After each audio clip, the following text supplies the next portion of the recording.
Time is measured in blood. Those are the words of Bassam, a young Palestinian journalist whose people have endured nearly 2 years of bombardment, siege, starvation and displacement, and still the world watches and still we do nothing. Now we hear of talk of so-called peace plans pushed by Trump, who shows no regard for international law, and by Tony Blair, an unconvicted war criminal with blood on his hands from their war in Iraq.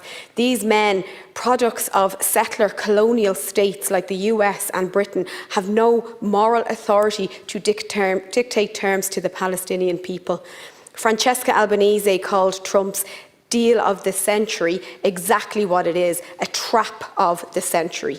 It was never about peace, it was always about control.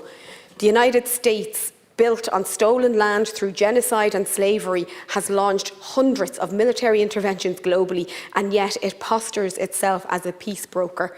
Israel, another settler colony, has been committing genocide in Gaza, and Washington continues to arm and defend it. How dare they claim the right to speak on peace? It is the people of Palestine, not warmongers and imperialists, who have the right to decide their future. And what about us here in Ireland? American warplanes pass through Shannon Airport without question, using our neutral soil as a military pit stop. This government has not passed the OTB. It has placed no sanctions. Not one, always words, never action. Meanwhile, the Associated Press exposed harrowing stories of Palestinian women being exploited, offered food, water, work or shelter in exchange for being raped. The perpetrators were reportedly linked to the aid organisations operating in the chaos created by Israel's total blockade and bombardment. This is not a side effect.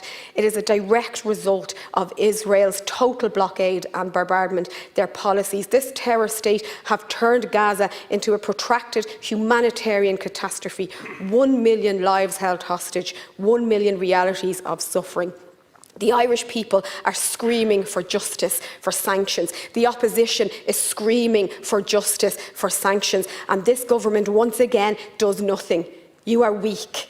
You are failing to act in the face of genocide. And history will remember that silence, because that silence is complicity.